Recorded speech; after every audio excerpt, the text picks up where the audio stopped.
En Belgique comme en France, boire de l'alcool est culturellement ancré. Un geste banal, presque automatique. Un verre pour célébrer, un autre pour se détendre, pour appartenir au groupe, pour faire comme les autres. L'alcool chez nous, c'est la norme. Un sondage, OpinionWay, montre qu'un Français sur deux a déjà vécu une situation problématique liée à l'alcool. Dans la majorité des cas, soit 28%, il s'agit d'avoir pris le volant en étant alcoolisé. D'autres évoquent des blessures ou des disputes sans raison.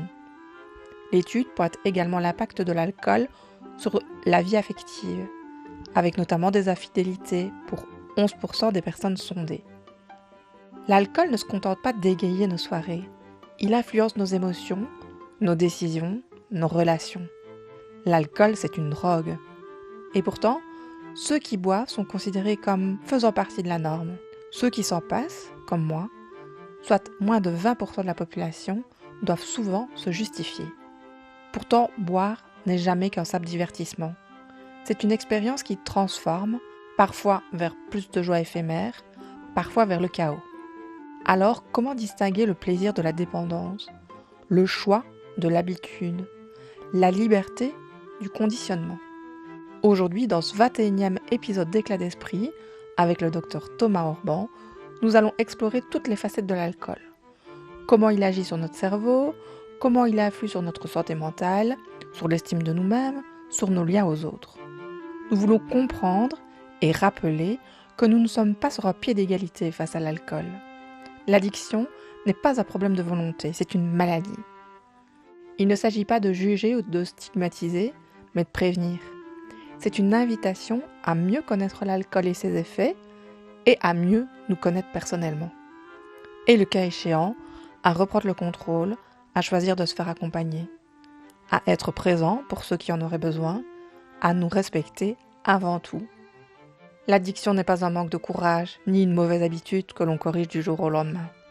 C'est une maladie qui prend racine dans notre cerveau, dans nos vulnérabilités génétiques et humaines, dans nos blessures invisibles. Bienvenue dans une conversation sans tabou avec un expert de ces questions. Parce qu'il est temps de regarder l'alcool non comme un simple héritage culturel et encore moins comme une affaire de volonté, mais comme un vrai enjeu de santé publique.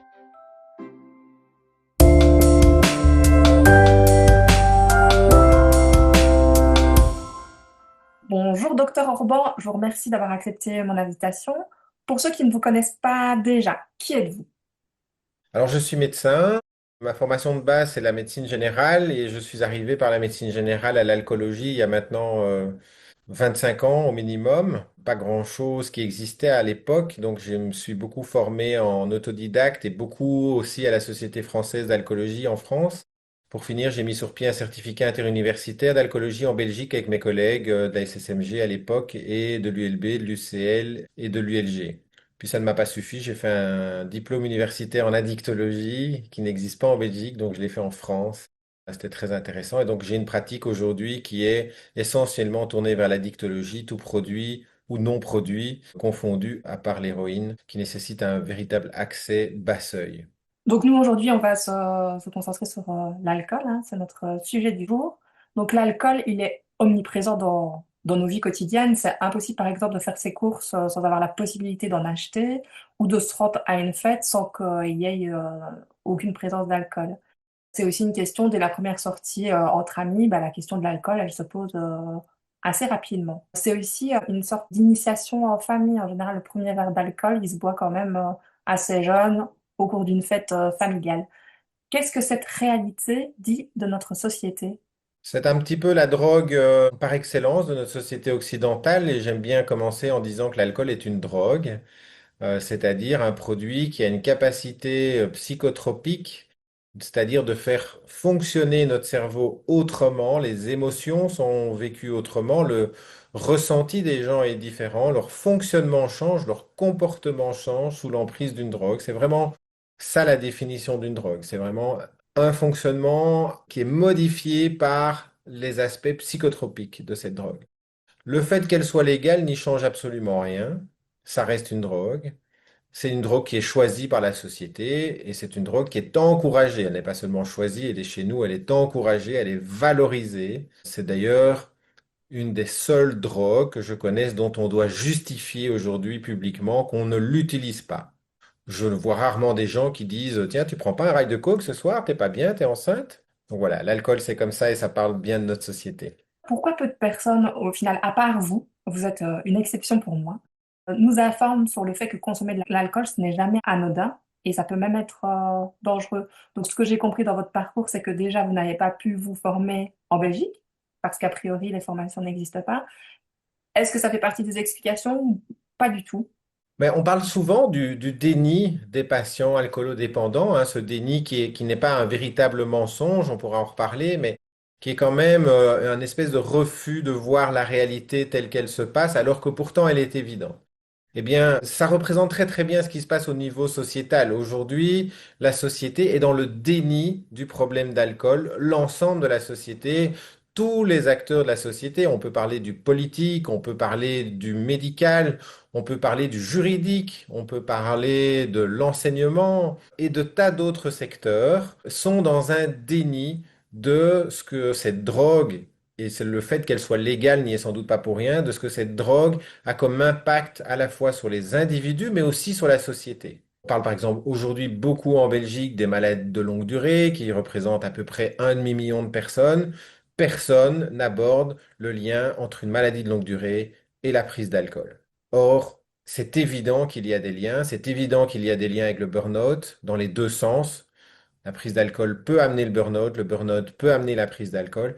Et donc ce déni fait que finalement, il y a une ambivalence permanente entre bah, c'est valorisé pour faire la fête, mais on va surtout pas parler des problèmes que ça amène. Et donc ce qu'on a voulu faire, ce que j'ai voulu faire au début, au tout début, quand j'ai écrit un bouquin maintenant il y a 5 ans, avec Vincent Liévin, qui est un journaliste santé, quand je l'ai contacté, je lui ai dit, je veux transmettre ce qu'on sait par rapport à l'alcool mais de manière simple, j'ai envie de dire bienveillante, même si c'est un mot galvaudé, mais simple, sans jugement, transmettre ce qu'on sait. Parce que tout un chacun est, je pense, capable d'interpréter déjà pas mal de connaissances et d'en tirer profit pour lui. Et surtout d'ouvrir l'accès aux soins, puisque c'est un des grands problèmes aujourd'hui, c'est le treatment gap, c'est-à-dire qu'à peu près 15% seulement des malades atteints par l'alcool seront pris en charge. Oui, c'est très faible. On va en reparler. Pourquoi, de manière générale, on consomme de l'alcool? Alors, il y a plusieurs raisons qui sont souvent avancées. D'ailleurs, c'est intéressant, sont à peu près les mêmes chez les jeunes que chez les adultes. Les uns pointant du doigt les autres, les adultes disant les jeunes, ils ont un comportement qui est quand même problématique, il faut que ça change et tout, sans regarder qu'ils font exactement la même chose. Et les jeunes, c'est un peu pareil, ils disent on va faire différent, nos parents sont des vieux schnocks, entre guillemets, on va faire autrement. Et finalement, ils consomment comme leurs parents. Donc c'est assez intéressant, dans les deux cas, on observe les mêmes raisons. Alors une des premières raisons, c'est l'aspect lubrifiant social.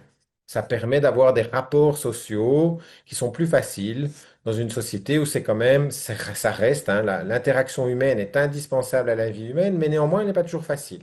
Ça frotte un peu dans tous les sens. On a peur du regard de l'autre. Et le fait de prendre de l'alcool, ça désinhibe, ça relaxe. On trouve les gens un peu plus sympathiques. On parle plus facilement puisqu'il y a une désinhibition. Et donc, c'est une des premières raisons. La deuxième raison, elle est aussi culturelle. L'alcool est le produit de la fête dans nos sociétés. Donc, il n'y a pas de fête sans alcool. Une fête sans alcool, ça s'appelle chez nous une réunion. Donc, c'est pas la même chose. Et les autres raisons, c'est, par exemple, de faire comme le groupe, mais ça s'apparente à la fête. Néanmoins, c'est un peu différent parce que vous avez des groupes qui se forment et qui parfois persistent tout au long de la vie, hein. Je vois des patients qui ont commencé avec le scoutisme, l'université, donc 18, 20 ans, et à 50 ans, c'est toujours le même groupe qui se réunit, toujours sans les époux, sans les enfants, donc ça n'existe plus. On a l'impression que c'est une adolescence qui s'est prolongée, qui se retrouve tous les vendredis soirs. Je vois ça assez régulièrement quand même. Et donc ça, c'est l'appartenance au groupe. Elle a été figée dans une consommation d'alcool quelque part, avec plein de bonnes choses à côté, hein, des relations humaines, des contacts et tout ce qu'on veut. Mais quand même, le point commun de toute cette affaire, ça restera l'alcool. Une autre raison, c'est le côté de la gestion du mal-être. C'est une des deux grandes portes d'entrée d'ailleurs dans les drogues, quelles qu'elles soient. C'est d'une part pour le plaisir, ce qui est assez majoritaire dans l'alcool, et d'autre part pour soulager le déplaisir, le mal-être, la souffrance. Alors, quand on rentre par le déplaisir, c'est encore plus dangereux quelque part parce que ça veut dire qu'on utilise directement le produit comme quelque chose qui a pour vocation de soulager. C'est pas pour s'amuser, c'est pas parce qu'on aime bien l'alcool, c'est parce qu'on aime bien les effets de l'alcool. C'est déjà très différent. Et de toute façon, ceux qui rentrent dans la drogue par le plaisir vont terminer par l'utiliser uniquement pour soulager le déplaisir que l'absence de drogue leur procure. Voilà, donc vous avez les grandes causes qui sont à la fois la gestion du mal-être, le côté lubrifiant social, le côté de l'environnement, hein, du groupe, de la société, de un peu faire comme tout le monde. Et alors, certains disent qu'ils aiment le goût. Ça m'étonne toujours parce qu'en fait, l'éthanol, ça n'a pas de goût. L'éthanol, c'est l'alcool. Mais bon, je ne suis pas naïf.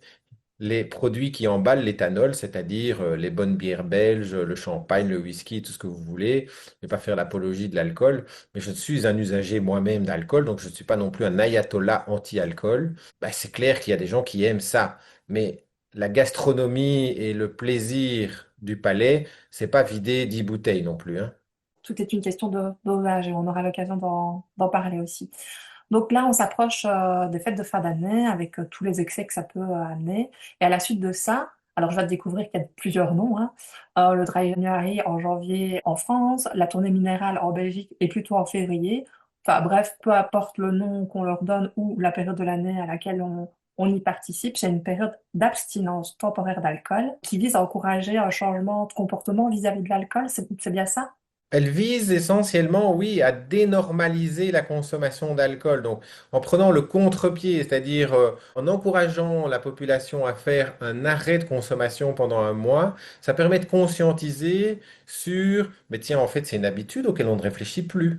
Si on invite des amis, on propose toujours de l'alcool. Dans certains endroits, je pense à un vernissage ou une réception, il arrive même qu'il n'y ait pas autre chose que de l'alcool. Il n'y a même pas de jus, il n'y a pas de verre d'eau, il y a de l'alcool. Donc c'est dénormaliser, c'est apprendre à réfléchir à ça et se dire non, mais je vais faire une démarche positive pour moi-même, pour ma santé, puisque l'alcool est un toxique dès le premier verre, c'est bon de le rappeler quand même, de faire cet effet-là. Et ça a bien fonctionné parce qu'il y a un engouement de plus en plus important, il y a de plus en plus de gens qui y participent avec des effets parfois même qui se pérennisent sur le long terme. Donc, bon, les Belges ont choisi le mois de février, c'est sans doute parce qu'il n'a que 28 jours plutôt que 31. Ça, c'est le Dry January des Français. Mais bon, c'est déjà pas mal quand même de le faire. Et donc, il faut féliciter ces initiatives comme la tournée minérale. Absolument. J'ai vu qu'il commençait à y avoir des études sur les effets positifs de tout ça. L'éthanol, vous en avez un peu parlé, du coup c'est l'alcool. Comment l'alcool agit-il sur notre cerveau? Alors, l'alcool sur le cerveau, c'est une longue histoire en fait, hein. C'est un produit qui, en fait, d'abord monte très vite à la tête. Alors, au propre comme au figuré. Donc, je dirais qu'il est relativement vite absorbé, il passe au niveau digestif, hépatique, et puis hop, il faut connaître un peu son anatomie. Et moi qui fais des échographies du foie, par exemple, ben, je peux vous dire que la sortie du foie, c'est à côté de l'entrée du cœur, donc c'est juste à côté du cerveau, en fait. Même si anatomiquement, c'est pas juste à côté, mais les tuyaux qui les envoient de l'un à l'autre sont juste à côté. Donc, en fait, il y a un passage très rapide qui va aller plus vite chez les femmes que chez les hommes et ainsi de suite. Si vous êtes à jeun ou pas à jeun, ça va changer. Et donc, une des premières choses que fait l'alcool, c'est agir sur notre ordinateur central. Ça, c'est vraiment une chose importante à savoir. Et là, il va avoir plusieurs effets. Le premier effet, c'est il va éteindre ou en tout cas ralentir le fonctionnement de ce que j'appelle la tour de contrôle. La tour de contrôle, ça dit bien ce que ça veut dire au niveau d'un aéroport. Un aéroport sans tour de contrôle, c'est la galère complète.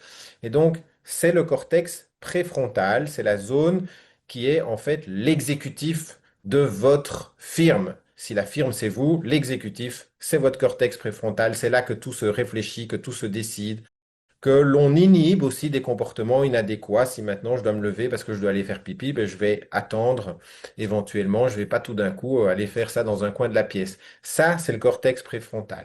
D'accord? À partir du moment où vous éteignez la tour de contrôle ou que vous ralentissez, il y a beaucoup moins de contrôleurs du ciel dedans, eh bien, ça veut dire que bah, la première chose que vous allez faire, c'est de dire, bon, le prochain verre, je vais le prendre. Pff, c'est pas grave. Oui, je suis en voiture, mais ça va aller. Ok. Vous commencez aussi à être un peu trop désinhibé avec le temps. Donc, vous commencez à dire des choses que vous n'avez peut-être même jamais pensé ou que vous avez pensé parce qu'on pense tous au cours de notre vie à des choses complètement horribles ou abracadabrantesques, mais on les garde pour soi. Ça fait partie des tas d'idées qui viennent de notre cerveau et on fait le tri parce que voilà, On n'a pas envie non plus de parler sans filtre. Et voilà, vous devenez sans filtre parce qu'il n'y a plus de tour de contrôle. Alors ça crée des disputes. L'alcool, c'est 50% des violences conjugales ou familiales quand même, il ne faut pas l'oublier. Ça crée des messages complètement inadéquats. Le problème, c'est que ça laisse des traces, les messages. Pire encore, des photos. Donc un bon conseil, ne touchez pas à votre téléphone quand vous n'avez plus de tour de contrôle, c'est mauvais. Ça, c'est la première chose que ça va faire. Ça va faire d'autres choses dans le circuit. C'est le circuit cérébral, c'est aussi la mémoire. Et donc votre cerveau, il va retenir que tiens, mais c'est quand même assez plaisant ce qui se passe. Moi, j'ai un peu de plaisir d'abord. En plus, je suis un peu plus cool, relax. Alors que je suis un grand timide, ça va beaucoup mieux. Les gens sont très sympas. Ça se passe tellement bien. Puis on rigole beaucoup, on fait la fête. Donc il retient ça. Il va aussi retenir que tiens, quand ça va pas, le soir en rentrant, la journée a été terrible, lourde, difficile. Ouh, ça me permet vraiment de faire la césure, de faire la coupure. Ah, un verre ou deux, sympa ça quand même. Et il va retenir ça parce que votre cerveau, il est toujours en mode apprentissage. Ça va se graver dans ses circuits. Donc ça, c'est le circuit de la mémoire, qui est lié aussi au circuit, je viens d'en parler, des émotions. Émotions négatives, soulagées par l'alcool, émotions positives, encouragées par l'alcool. Donc il va retenir ça aussi. Hein, c'est ce qui va se passer dans une certaine zone de notre cerveau qui gère les mémoires et l'apprentissage. Il va aussi générer, c'est une molécule qui va faire des déclenchements de neurotransmetteurs qui sont des neurotransmetteurs. Donc les neurotransmetteurs, c'est des petites clés qui rentrent dans des serrures hein, et qui donnent des messages après. Donc en fait, c'est des intermédiaires de communication dans notre cerveau. Il y a des fils électriques et puis il y a les messagers, c'est les neurotransmetteurs. Ça va faire un déclenchement, pour faire très court, de dopamine, qui, de nouveau, pour faire court, est un petit peu l'hormone du plaisir. Donc ça va amener des flashs de plaisir, plus puissants que de regarder un papillon voler par un beau jour de printemps. C'est beaucoup plus puissant que ça. Non seulement c'est puissant, c'est rapide, c'est très accessible, on trouve plus facilement ce produit qu'un pain à 4 heures du matin, par exemple, chez nous, hein, donc c'est extrêmement facile à trouver.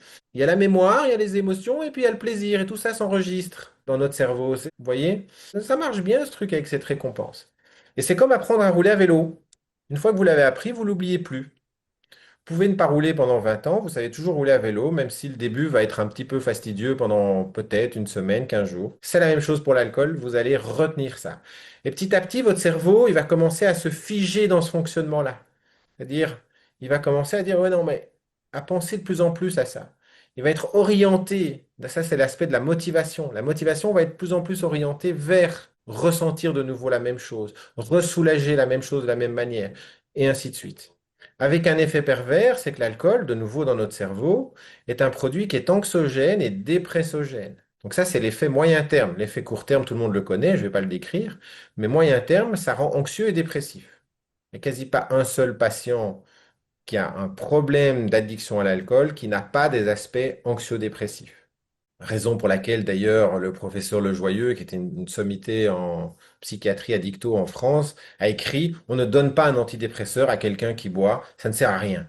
Voilà, donc c'est évidemment c'est un raccourci, il faut mettre des nuances, mais c'est pas totalement faux. Or, on voit énormément de gens sous antidépresseurs parce qu'ils consomment, mais ça sert à rien puisque l'alcool est un dépresseur. Et donc finalement, vous voyez que ce circuit va se rigidifier, hein, circuit avec l'exécutif, les émotions, la mémoire, le plaisir, la récompense, et ça va être orienté de plus en plus vers une motivation de revivre la même chose. Ce circuit se rigidifie, on appelle ça en fait le circuit de la récompense. Moi, je l'ai appelé la roue du hamster pour bien montrer que quand vous mettez un hamster dans la roue, eh bien la roue tourne. Quand vous enlevez le hamster de la roue s'arrête. Mais est-ce qu'elle disparaît? Non. Vous l'avez compris, le hamster, c'est la drogue, quelle qu'elle soit. Vous pouvez avoir deux hamsters dans la roue, trois hamsters dans la roue. Tant que vous ne virez pas tous les hamsters de votre roue, la roue va tourner et c'est toujours la même roue. Et elle peut retourner 20 ans après en remettant un hamster dedans. Que ce soit le hamster initial, exemple l'alcool, ou un autre. Voilà. Ce serait quoi les règles de base pour une consommation sous contrôle? Donc, on l'a dit tout à l'heure, il n'est pas question de ne pas du tout consommer, mais comment le faire de manière sereine et sécuritaire pour notre santé au final? Alors, je pense qu'il y a deux grands points importants. Le premier, c'est ce qu'on appelle les repères de consommation. Les repères, c'est pour dire que statistiquement, c'est ça qu'on a mis en évidence sur le plan scientifique au jour d'aujourd'hui dans des grandes études avec plus de 600 000 personnes suivies pendant des années. Et qu'est-ce qu'on a vu? Eh bien, on a vu que au-delà de divers standards par semaine, eh bien, ils mourraient plus tôt. En clair, votre espérance de vie diminue. Ça, c'est la première chose. La deuxième chose, c'est que dans l'espérance de vie qu'il vous reste, la part de la maladie sera beaucoup plus importante. Donc, pour résumer, au-delà de 10 verres standards par semaine, vous allez mourir plus tôt et être plus longtemps malade, ce qui n'est pas une perspective extrêmement réjouissante. Et ça, c'est prouvé par A plus B plus C, noir sur blanc, avec des études qui sont méthodologiquement bien faites. Donc, alors, rappelez d'abord que 10 verres standards, c'est un verre égale un verre, hein. C'est un verre servi au bistrot. Donc, dans l'Horeca, on ne vous sert pas 25 centilitres de vin, sauf quand c'est mis sur la carte que c'est 25 centilitres. Mais sinon, un verre de vin, c'est 10 centilitres. Un verre de bière, c'est 25 centilitres. Un verre de whisky, c'est 3-4 centilitres. Il y a même des mesurettes et des dosettes sur les bouteilles pour ne pas que le gars y perde sa culotte. Donc, ça, c'est 10 grammes d'éthanol. Donc, un verre standard, c'est 10 grammes d'éthanol. Les bières belges, les trappistes, les bières spéciales, en général qui tournent autour de 8 degrés et demi en moyenne, 33 centilitres, ça fait 25 grammes d'éthanol. Donc, c'est 2 unités et demie d'alcool, c'est 2 verres et demi standard d'alcool, puisque unité d'alcool, verre standard, c'est la même chose. D'accord? Donc, une fois qu'on est au-delà de ces 10, on a les effets que je viens de vous démontrer. Le deuxième aspect dans les repères, c'est d'avoir au moins 2 jours à zéro par semaine. Donc, garder 2 jours d'abstinence par semaine. C'est important de mettre à la fois le foie et le cerveau au repos, par exemple. Et puis de ne pas rentrer dans des routines, justement. Le troisième point, c'est de ne pas dépasser 2 unités alcool, 2 verres standards par jour. Donc, c'est ce qu'on appelle la règle ou les repères des 10, 2, 0. Ça, c'est une consommation d'alcool à moindre risque, puisqu'on a montré que dès le premier verre, l'alcool est un toxique pour l'organisme. C'est parfois important de rappeler que le corps humain n'a pas été fabriqué pour fonctionner avec de l'alcool. Ça n'est pas prévu pour. Donc, c'est toxique dès le départ. Et il ne faut pas être alcoolodépendant pour avoir des problèmes avec l'alcool, puisque un verre par jour chez une femme augmente déjà son risque relatif de cancer du sein d'au moins 10%. Donc, vous voyez que c'est dès le départ. Le deuxième grand travail à faire, une fois qu'on connaît ses repères, c'est aussi de réfléchir sur sa fragilité. Parce que quand on donne les repères, en fait, ce qui n'est pas mis dans les repères, c'est, mais en fait, on n'est pas égaux. Il y en a qui sont beaucoup plus fragiles par rapport à l'alcool que d'autres. Ah, est-ce que c'est mis sur la carte d'identité? Eh bien non. Et donc, il faut se faire sa propre carte d'identité par rapport à l'alcool, qui est de se dire, OK, c'est quoi les fragilités? La première fragilité, elle est génétique. La génétique pèse 50 à 60% chez un patient. Moi, donc, je demande toujours ça à mes patients. Et en fait, ça m'interpelle quand je trouve un patient où il n'y a pas de génétique. C'est tellement rare dans ma pratique que je retrouve systématiquement le papa, la maman, le frère, la sœur, l'oncle, le grand-oncle, le cousin, la cousine, peu importe. Mais il y a toujours quelqu'un quelque part. Et même, en fait, il y a souvent plusieurs personnes qui montrent qu'il y a quand même un aspect génétique qui n'est pas seulement environnemental. On a montré ça avec des jumeaux qui ont grandi dans des familles différentes. Ça, c'est la première chose. La deuxième chose, c'est que si vous êtes le fils d'une personne alcoolodépendante ou la fille, vous avez plus de risques de devenir dépendant. Donc, vous multipliez ce risque de dépendance par 7, 4 à 7 si vous êtes le fils d'un père, 3 à 4 si vous êtes la fille d'une mère. Je suis désolé, on n'a pas encore les chiffres croisés. Mais donc, ça augmente la probabilité de devenir dépendant. Dans la carte d'identité du risque, il faut aussi voir l'âge de la première consommation. En moyenne, elle est à 13-14 ans pour l'instant, plutôt 14. On sait que consommer à 14 ans des boissons alcoolisées va multiplier par 3 à 4 le risque de devenir dépendant. On le sait. Et pourtant, aujourd'hui, on ne fait pas grand-chose pour que ça ne soit pas possible. Avoir un phénomène de binge drinking, donc une consommation d'une quantité relativement importante, 6 à 8 unités sur 2 heures, ce que font certains jeunes, et donc il y a de l'ivresse. Donc avoir cette ivresse sous forme de binge drinking avant 16-17 ans, ça multiplie par 3 à 4 votre risque de dépendance. Alors, ces risques ne s'additionnent pas, ils se multiplient. Donc, si vous prenez le risque du fils d'un père alcoolodépendant, prenons le risque maximum, ça fait x7. Il consomme à 14 ans, vous faites 7 fois 4, on est à x28. Il a une ivresse à 15 ans, ben, vous faites 28 fois 3. Ça commence à être quand même assez haut. Dans la carte d'identité, il faut aussi rajouter les traumatismes. On a montré que les traumatismes psychologiques aussi augmentaient très fort le risque de dépendance. Alors, les chiffres varient parfois de x3 à x15. On va prendre le minimal, hein, x3, x4, par exemple, dans les traumatismes sexuels, dont en fait beaucoup de femmes vont souffrir. Je rencontre, c'est une question que je pose systématiquement, et parfois je suis le premier soignant à poser la question. Et les femmes répondent en fait, et elles me disent combien elles ont été victimes de violences sexuelles. Je rencontre tous les jours, tous les jours. Et puis on s'étonne que ces gens deviennent dépendants, mais ils ont une carte d'identité qui montre de la génétique, qui montre une consommation jeune, qui montre une ivresse jeune, qui montre des traumatismes et qui montre aussi des problèmes de santé mentale chez certains, qui est une autre fragilité. On peut parler de la bipolarité, de la schizophrénie, bon, ça reste des choses plus rares, mais par exemple le TDAH, le trouble de l'attention avec ou sans hyperactivité, on sait que ça augmente le risque de dépendance et là aussi, les chiffres varient. De 10 à 30% de ces patients-là vont avoir une addiction. C'est une manière de gérer pour eux, quelque part, ce trouble du neurodéveloppement. C'est pas vraiment une pathologie, c'est un trouble du neurodéveloppement. Ils ont beaucoup d'avantages. Parfois, les TDAH fonctionnent de manière un peu Formule 1. Certains ont du mal à les suivre. Mais d'un autre côté, ils vont utiliser des produits qui vont les mettre en danger. Donc, vous voyez que si vous regardez cette carte d'identité qui était le point 2, hein, certains patients vont cocher toutes les cases et c'est donc pas étonnant que je les retrouve finalement devant moi. Le problème, c'est que la société leur dit, bah, si vous n'avez pas de volonté, hein, vous n'en sortirez jamais, hein. Mais c'est faux, ça. Puisque c'est pas un problème de volonté, la génétique, les traumas psychologiques, l'histoire du TDAH, l'âge auquel on a consommé alors qu'on nous avait jamais rien dit, et ainsi de suite. Donc, la fragilité, elle existe d'avance, en fait, lorsque les patients se mettent à consommer ou vont augmenter leur consommation, qui, je le rappelle, se fait dans un environnement extrêmement favorisant, puisque c'est valorisé. Donc, il faut connaître les repères et il faut connaître sa propre carte d'identité. Et ça, on l'apprend où si on ne vous écoute pas? Alors, je ne suis pas le seul à parler, heureusement, de problèmes d'alcool. Il y a quand même une communauté d'addictologues qui est beaucoup plus active aujourd'hui qu'il y a 20 ans. Donc ça, c'est un de mes grands bonheurs. C'est que on n'est pas tout seul. On travaille ensemble, on se réunit dans des congrès, on se retrouve, on écrit des bouquins. Voilà, mais c'est vrai que pour les raisons qu'on a décrites en début de ce podcast, il y a un déni sociétal. Donc, c'est pas les autorités ou d'autres éléments de la société qui vont mettre ça en avant pour le moment. Justement, cette société, elle n'est pas du tout protectrice envers ces personnes qui ont plus de fragilité envers l'alcool, et pour nous tous d'ailleurs. Qu'est-ce qui pourrait être mis en place? Alors là aussi, hein, il y a des mesures. La science a beaucoup travaillé sur le problème des addictions, à la fois dans le terme de la prévention socio-sanitaire, mais aussi dans tout ce qui est neurophysiologique et cérébral.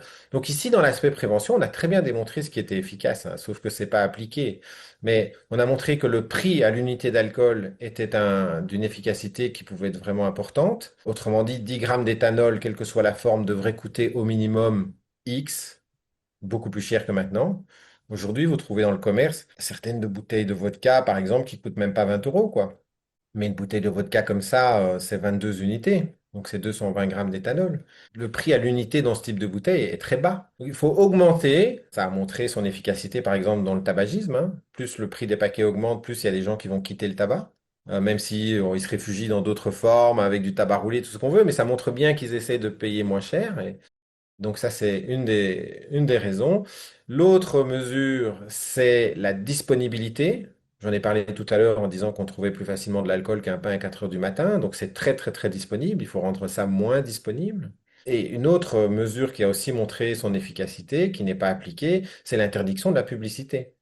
Sous quelque forme que ce soit, hein. Quand je dis publicité, c'est aussi interdire le placement de produits dans les films, parce que vous regardez un film comme un des derniers James Bond, vous allez voir, les placements de produits sont assez importants. Et les firmes payent pour ça d'ailleurs. Donc en fait, tout est fait pour encourager les gens à consommer et à trouver que cette attitude est particulièrement chouette. Vous avez parlé tout à l'heure de 15% des personnes alcoolodépendantes qui sont diagnostiquées, et parmi elles, seulement une sur deux serait accompagnée. Oui, c'est ce qu'on a appelé le treatment gap. En tout cas, c'est un travail du centre d'expertise belge, le KCE, qui a montré ça. Ce qui en fait une des maladies, je dirais, qui touche la santé mentale, qui est probablement une des maladies la moins diagnostiquée et la moins traitée. La schizophrénie, la bipolarité, la dépression, toutes ces maladies ont des chiffres bien, bien meilleurs. Ce qui est étonnant, puisque l'alcool est ubiquitaire, donc tout le monde devrait y penser, tous les soignants de première ligne. Et pour moi, les soignants de première ligne sont des soignants qui sont en contact direct avec le patient. Sans qu'ils doivent être référés par un autre soignant. Donc, c'est les kinés, les psychologues, les pharmaciens, les médecins généralistes, les éducateurs santé, les diététiciennes, enfin, j'en passe sûrement. Donc, il y a sûrement un qui me rappellera que je l'ai oublié, mais c'est pas volontaire. C'est de dire, voilà, tous ces gens-là, ils doivent penser finalement à la problématique alcool qui s'imbrique dans tellement de problématiques de souffrance chez nos patients, quelle que soit la souffrance. Et du coup, en tant que citoyen, que proche éventuellement d'une personne qui est concernée, quel rôle est-ce qu'on peut jouer? Alors, j'ai écrit un jour un éditorial où j'avais écrit c'est notre silence qui tue. Et c'était des mots un peu forts, mais c'est pour montrer que très étonnamment, on agit différemment quand une personne semble aller mal et qu'on suspecte ou qu'on a appris qu'elle pouvait avoir une maladie grave. La plupart du temps, on va avoir une réaction assez automatique, assez réflexe d'aide, d'empathie, d'en parler, d'encourager à se faire soigner. Et dans l'alcool, c'est souvent l'inverse. Tout le monde se tait, on s'éloigne, on minimise. C'est pas nos affaires, c'est intrusif. Je sais pas, moi, parler de la leucémie de quelqu'un que je connais bien, par exemple, ça peut être intrusif pour lui aussi, mais non, en fait, ça va être vécu comme quelque chose où on s'intéresse, on accompagne, on est vraiment dans l'empathie et le soutien. Mais l'alcool, on se tait. Et donc, la première chose que j'ai voulu dire, c'est on peut pas se taire face à la maladie de l'alcool parce que c'est notre silence qui tue. Et parfois, les patients ont besoin d'entendre qu'on est là. Ils n'ont pas besoin d'entendre qu'on les juge. Ils n'ont pas besoin d'entendre qu'on leur dise ce qu'ils doivent faire. Ils ont besoin d'entendre qu'on est inquiet pour eux et qu'on a envie de les aider et qu'on est là pour les épauler sans les juger. Et c'est ça qui doit être fait et pas autre chose. Et ce serait quoi les premiers signes d'alerte qu'on pourrait repérer, autant pour les soignants de première ligne, le médecin traitant, tous ceux que vous avez mentionnés tout à l'heure, ou le proche? C'est quoi qui devrait nous dire, bah là, je dois sortir du silence, il faut faire quelque chose. Voilà, le mot-clé, c'est dysfonctionnement ou déséquilibre, quel qu'il soit. Ça peut être un dysfonctionnement, un déséquilibre dans la santé mentale, des troubles du comportement, quelqu'un qui change dans son fonctionnement, il va devenir plus impulsif, plus direct. Je vous rappelle qu'il y a un côté désinhibant. Ou il va laisser traîner les choses parce que c'est un dépresseur, je l'ai dit aussi. Donc son humeur va être moins bonne, il va ralentir les choses, va moins s'en occuper, va être moins au taquet, moins performant. Ça se néglige aussi petit à petit chez certains. Les émotions peuvent devenir très montagnes russes parce qu'il y a c'est un trouble de la gestion des émotions aussi, l'alcool. Et parfois, l'alcool vient répondre à un trouble de la gestion des émotions, comme par exemple chez les patients borderline. Mais ça peut être aussi somatique, de l'hypertension qui apparaît. Comment ça se fait qu'on pose pas la question de l'alcool, puisqu'une hypertension sur 5 est liée à l'alcool? Une fibrillation auriculaire, c'est-à-dire un trouble de rythme cardiaque très très fréquent chez les plus de 60 ans. J'ai encore vu des gens se faire opérer d'une fibrillation auriculaire, ce qu'on appelle une isolation des veines pulmonaires. Personne, même pas le cardiologue qui allait intervenir, leur a demandé s'ils consommaient de l'alcool. Alors heureusement, ça commence un petit peu à sortir ce genre de choses, donc on peut pas mettre tout le monde dans le même panier, mais quand même, c'est des choses qu'on observe encore très très très fréquemment. Un accident, je suis tombé, bah oui, je suis tombé, ah bon, et on est tombé comment? Donc, se poser la question de l'alcool, en fait, je suis devenu, comme je l'ai dit, je ne suis pas un ayatollah de l'alcool, mais je suis devenu un maniaque de l'alcool. Ça veut dire que si on ne pose pas cette question-là, à mon sens, il manque quelque chose. Ça n'est pas la réponse à tout, c'est pas ce que je suis en train de dire, mais il est quand même très très souvent présent. Donc, il n'y a pas de causalité qui est prouvée entre santé mentale et addiction, mais la comorbidité, donc addiction, psychiatrie, est plus la règle que l'exception. Je voudrais vous partager un chiffre que j'ai appris hier. Donc, dans le trouble de schizophrénie, par exemple, c'est 50% des patients qui sont concernés par une addiction et 90% qui sont consommateurs de tabac. Donc, voilà des chiffres pour montrer l'ampleur de la situation. Quand on est face à ces deux problématiques, donc à la fois un trouble de santé mentale et puis un trouble d'usage de l'alcool qui est aussi un problème de santé mentale, comment est-ce qu'on doit agir pour traiter, est-ce qu'on peut les traiter tous les deux en même temps? Enfin, quelles sont les priorités? Qu'est-ce qui doit être fait pour faire au mieux? Alors, c'est un point important, il faut néanmoins avoir les idées claires avant de le commencer. C'est qu'une comorbidité et une pathologie duel, ce sont deux choses différentes. Donc vous pouvez avoir, je vous donne un exemple que j'ai abordé tout à l'heure. Vous consommez suffisamment d'alcool et très régulièrement, hein, prenons un des derniers patients que j'ai vu aujourd'hui, ce matin, 6 à 8 unités tous les jours, donc c'est on va dire l'équivalent d'une bouteille de vin tous les jours. Il est évident que ça va amener des affects anxieux et dépressifs. Donc, si on ne fait pas attention, et en particulier, je reviens sur ce que je viens de dire, si on ne pose pas la question, eh ben, on va dire il est anxio-dépressif, donc diagnostic de santé mentale. En fait, c'est pas une véritable anxiété, une véritable dépression, c'est une comorbidité, c'est-à-dire c'est un état de santé dans lequel on se retrouve à cause de sa consommation d'alcool. Donc les comorbidités, il peut y en avoir pas mal. en termes de problème d'alcool. La pathologie duel, c'est la coexistence d'un problème de santé mentale et d'un problème d'addiction. Et ça doit être traité évidemment différemment, puisque vous avez bien compris que dans le premier cas, alors qu'on vise souvent à rajouter des traitements, des anxiolytiques qui d'ailleurs sont aussi addictogènes, des anxiolytiques, des antidépresseurs dont j'ai dit plus haut que ça ne servait pas à grand-chose parce que l'efficacité est quand même très très faible en présence d'alcool, ou alors il faudra me montrer et me prouver avec des études bien faites que ça marche et franchement bonne chance. Donc ça, la première chose à faire, c'est pas de rajouter des produits, c'est d'enlever un produit, c'est l'alcool et la santé mentale du patient ira mieux. Dans l'autre cas, ce n'est pas le cas. Vous pouvez avoir des gens qui sont dépressifs, et d'ailleurs parfois c'est la cause d'entrer dans l'alcool, hein. Je vous ai dit, on rentre parce qu'on veut soulager un déplaisir ou un mal-être. Eh bien, la dépression existe avant et on enlève l'alcool, elle va rester. Et donc là, il faut les soigner en parallèle. Ce qui amène un grand point qui est que dans la plupart des addictions, on doit travailler en équipe, en réseau. Au jour d'aujourd'hui, la notion de travail médical, de travail de soins se fait encore beaucoup trop en silo. Alors on a mis en place des réseaux santé sur lesquels on met les résultats, les rapports, comme des lignes d'une lasagne qui se rajoutent les unes au-dessus des autres, et ainsi de suite. Mais dans les faits, finalement, les gens ne collaborent pas vraiment. La vraie collaboration, c'est connaître la personne qui soigne le patient aussi avec moi. C'est pouvoir l'appeler, c'est pouvoir lui parler, c'est pouvoir lui écrire en direct, c'est se coordonner dans un temps qui est assez court, hein, pas je lis votre rapport et puis on verra bien, non, c'est pouvoir s'envoyer des infos pertinentes. Et donc ça, c'est un travail en team, un travail en réseau, que les gens travaillent sous le même toit, dans la même institution ou pas du tout. Ça pose pas de problème avec les outils informatiques actuels qu'on a. On peut créer des réseaux, c'est ce que je fais d'ailleurs tous les jours. Je crée des réseaux avec les soignants du patient. Dans le réseau, je vais mettre le ou la psychologue du patient qu'il a déjà et que je ne connais pas, mais que je vais apprendre à connaître, son médecin généraliste par exemple, et ainsi de suite.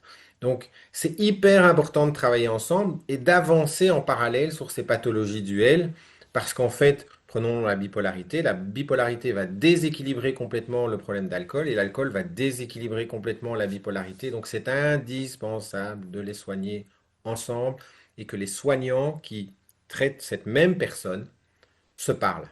C'est le constat de beaucoup de familles qui sont du coup confrontées à la maladie psychique dans de leurs proches, qui ont bien connaissance des addictions en parallèle et qui n'ont pas encore la possibilité d'en discuter avec les soignants, qui ne sont pas ouverts, pas nécessairement ouverts à l'échange là-dessus. Donc, je suis absolument ravie de voir que ça se fait, que c'est en tout Oui, cas. ça se fait.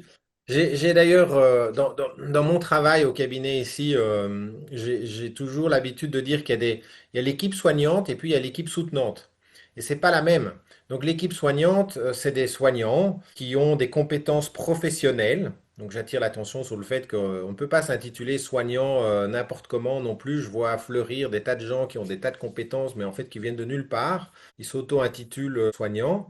Ça, attention. Il y a des soignants qui ont des compétences et c'est l'équipe soignante. Mais vous avez aussi l'équipe soutenante. C'est celle qui va vivre avec le patient au jour le jour, de près ou de loin. Ça peut être des gens du boulot, ça peut être des gens de la famille, ça peut être des amis. Et ces gens ont une importance majeure en fait dans l'avancée du patient et dans sa progression parce que ils vont être un élément clé d'une évolution positive. C'est la raison pour laquelle au cabinet, j'accueille dans le cabinet de consultation n'importe quel membre de l'équipe soutenante dont le patient me demande de l'accueillir avec lui. Parce que le fait que ce membre de l'équipe soutenante entende les mêmes choses que le patient, ça va en fait favoriser l'évolution positive. Ils ont entendu la même chose, ils n'ont pas toujours nécessairement compris, donc vont pouvoir en rediscuter. Et j'ai aussi, évidemment, je garde des moments où je parle seul à seul avec le patient, ne fût-ce que parce que mes questions parfois pourraient être mal comprises par l'accompagnant ou font référence à des choses que l'accompagnant n'a pas à entendre parce que ça fait partie du jardin secret du patient. Mais les laisser derrière la porte, c'est fermer l'accès à l'équipe soutenante. Donc moi, je suis vraiment à l'inverse de ce type de positionnement. Moi aussi. Oui, enfin, moi, ça me paraît tellement logique, je trouve ça même bizarre de devoir le dire, mais je Mais sais moi bien aussi, parce que aujourd'hui, pas plus tard qu'aujourd'hui, j'ai encore vu une famille où En fait, la communication étant ce qu'elle est, il faut toujours aussi se demander qui communique quoi, comment. Mais voilà, personne n'est au courant de l'évolution du patient qui est en milieu institutionnel et qui va bientôt sortir. Mais là, par contre, il faudra quand même que tout le monde soit là pour l'accueillir.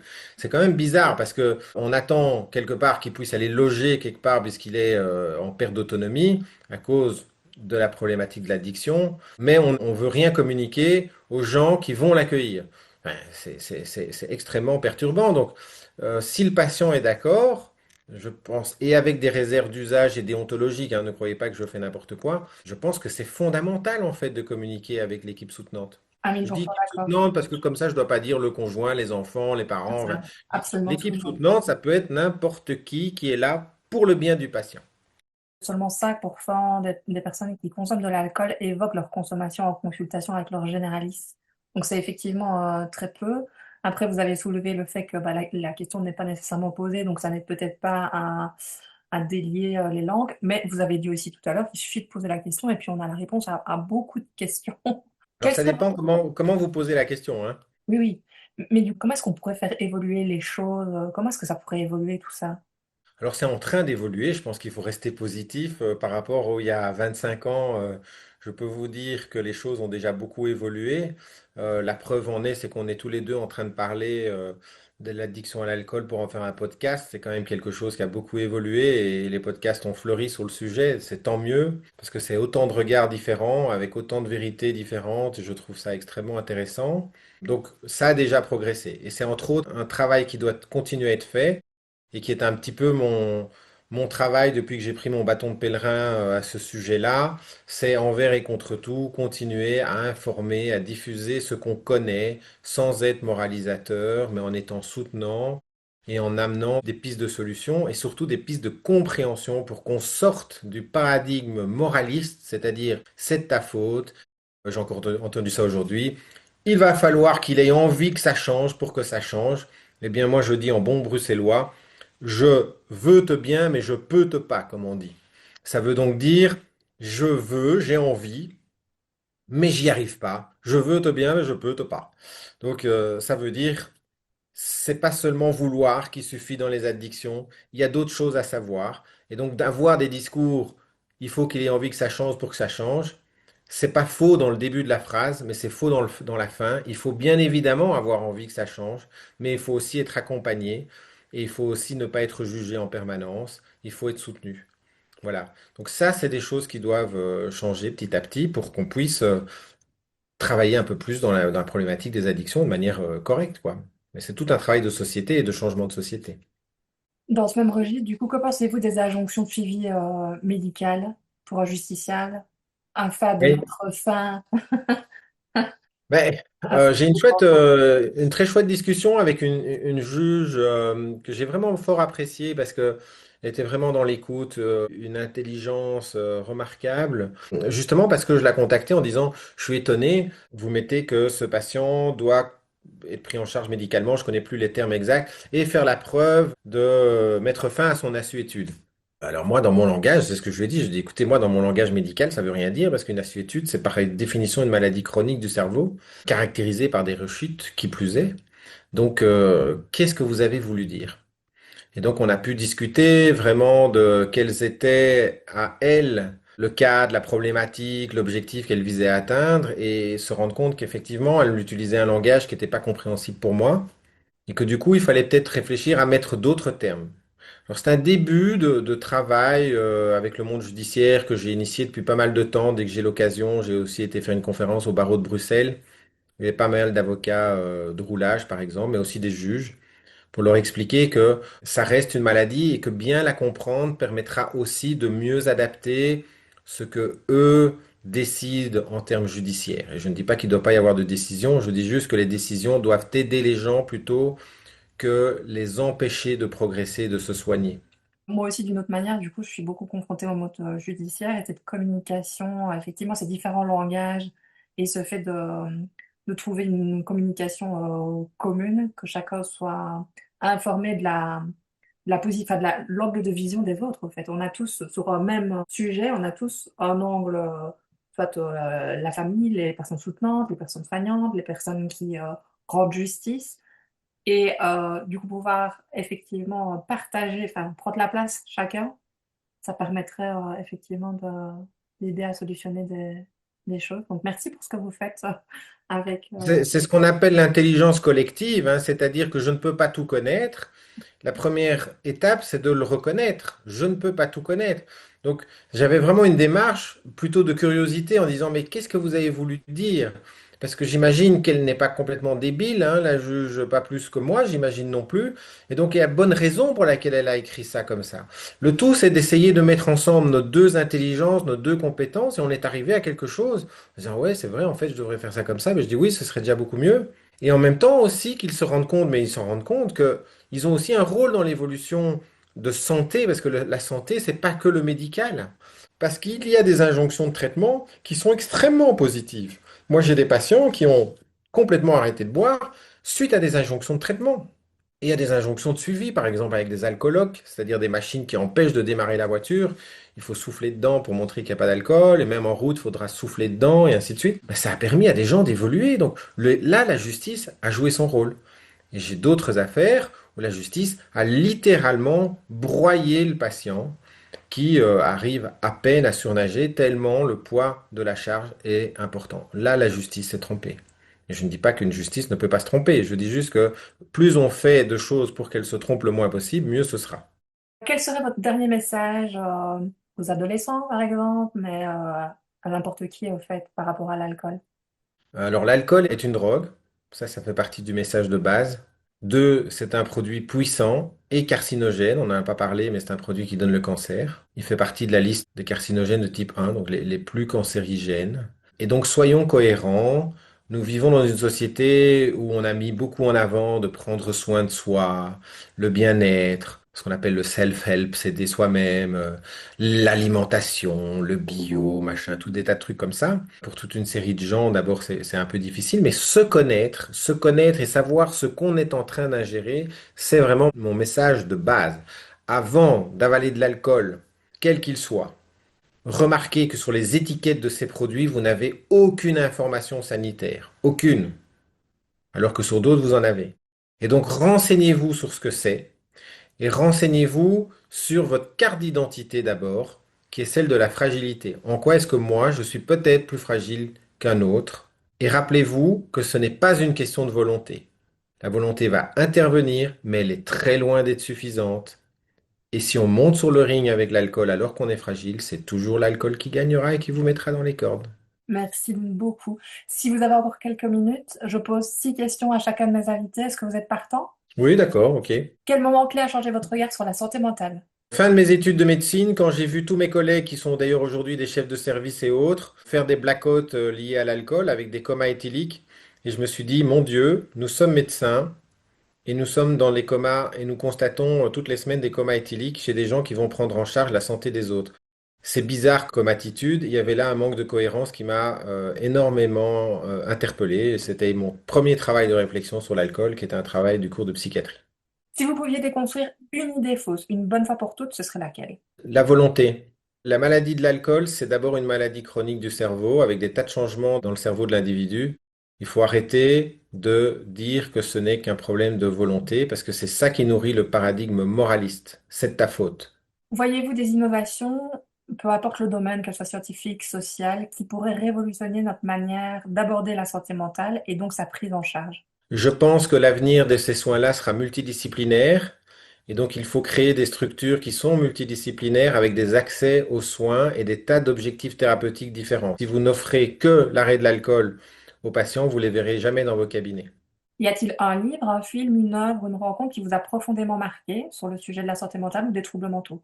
Alors, je vais rester dans le domaine de l'alcool parce qu'il y a plein de choses qui m'ont marqué, mais un livre que j'ai énormément apprécié, c'est Les Alcooliques Anonymes de Joseph Kessel, pour deux raisons. D'abord, j'aime beaucoup les alcooliques anonymes parce qu'ils font un travail depuis des années que je tiens quand même à souligner. Et la deuxième chose, Joseph Kessel, c'est quand même un prix Nobel de littérature, et moi qui adore la littérature, c'est très très très bien écrit, même si c'est une véritable descente aux enfers. À partir d'aujourd'hui, que vous engagez-vous à continuer de faire, à initier, à arrêter ou à faire différemment en lien avec la santé mentale, mais de manière personnelle ou professionnelle?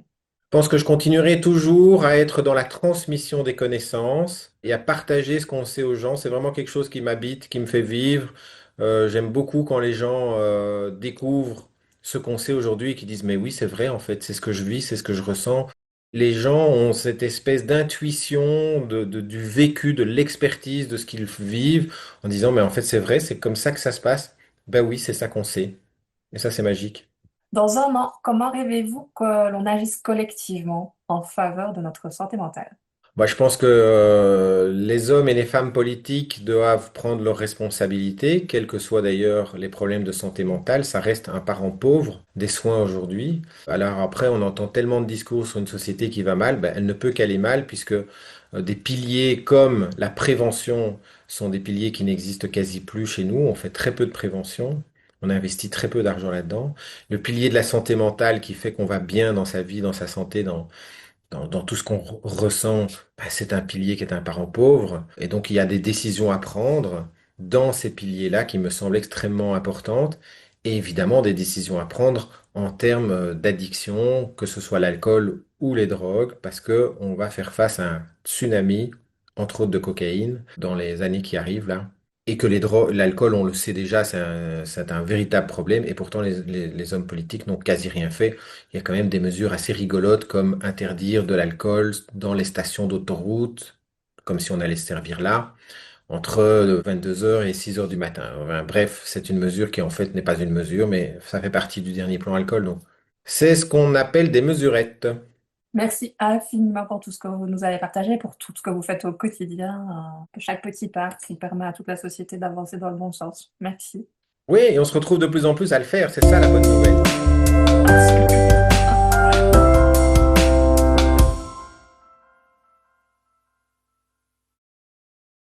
Si vous avez aimé cet épisode, partagez-le et abonnez-vous. Si vous souhaitez proposer des sujets, soulever des questions, partager vos réflexions, vous trouverez mes coordonnées dans le descriptif. Dans 15 jours, j'aurai le plaisir de recevoir Maître Geneviève Kiesler, qui, après presque 20 ans de carrière dans les soins en santé mentale et plus de 13 ans au barreau de Bruxelles en droit pénal et en droit de la santé, a récemment créé un cabinet d'avocats entièrement dédié à la santé mentale. Elle est à mes yeux une perle rare. Son expertise se situe à la croisée de ces deux univers aux logiques bien distinctes mais interconnectées, la justice et les soins en santé mentale. Dès à présent, je vous invite à découvrir son podcast, le Décryptorium, principalement consacré au sujet de l'internement, avec des invités d'exception. À très vite, et d'ici là, prenez soin de vous et des vôtres.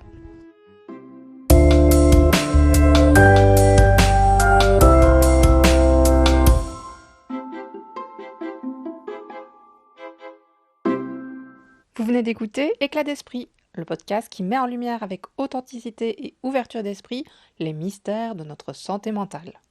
Ici, nous explorons les failles de notre esprit pour mieux comprendre ses forces. Nous brisons les tabous, on déconstruit nos idées reçues et nos préjugés, on parle espoir et rétablissement. Entre éclat de voix et éclat de rire, nous partageons nos expériences. Nous ouvrons un dialogue inédit avec des personnes concernées par un trouble, des experts à la pointe des évolutions actuelles et les acteurs pluridisciplinaires de terrain. Notre objectif ? Faire éclater nos vérités, contribuer à mieux comprendre les réalités complexes des maladies et de leur prise en charge pour ouvrir la voie vers d'autres possibles. En fil rouge, mon parcours personnel face à la maladie de mon mari, qui m'a confirmé que, tout comme les éclats de lumière se révèlent dans l'ombre, les moments les plus sombres de nos vies peuvent aussi faire naître des éclats de vie. De l'éclat d'esprit à l'éclat de génie, il n'y a qu'un pas. Franchissons-le pour construire ensemble un monde où la santé mentale est accessible à tous.